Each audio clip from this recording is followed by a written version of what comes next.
Ipinag-utos ni Pangulong Duterte sa OSG at DOJ na pag-aralang muli ang mga kontratang pinasok ng gobyerno para sa ilang proyektong popondohan ng utang mula China.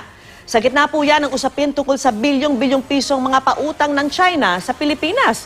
At nakatutok si Rafi Tima.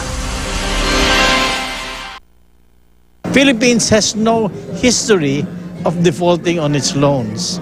So why are people saying now that we will default? They have no faith in the Philippines?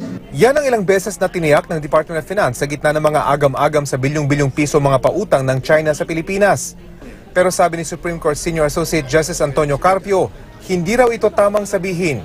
Noon daw 1983, nagdeklara na ng moratorium ang Pilipinas sa pagbabayad utang sa ibang bansa nang hindi sumapat ang hawak ng Central Bank na foreign exchange. Pero di sang-ayon si Finance Assistant Secretary Tony Lambino. But my understanding of the moratorium back in 83 is that it was agreed with the banks. So since there was agreement and it was not a unilateral decision, the view is that it was really not a default. Ang nangyari, nagkaroon yata ng adjusted repayment schedule. Giit ni Carpio, sa kontrata daw sa China para sa Chico River Pump Irrigation Loan Agreement, maituturing ng default kapag itinigil o sinuspindi ng Pilipinas ang pagbabayad sa utang. At pag nangyari ito, pwede umanong kamkami ng China ang mga patrimonial asset ng Pilipinas. Kasama na ang mga lugar na maraming langis at natural gas sa West Philippine Sea, tulad ng Recto Bank.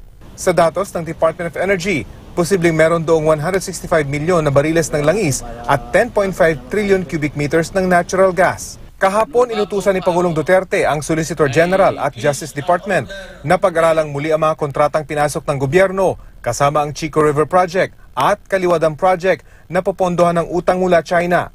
Ayon kay Presidential Spokesman Salvador Panelo, layo nitong alamin kung may mga kondisyon kung saan agrabyado ang mga Pilipino o di kaya ilabag sa saligang batas. Pero kumpiyansa daw ang palasyo na papasa ang mga kontratang ito. With respect to Chico and Kaliwa, it has passed through many agencies, Commission on Audit, Department of Finance.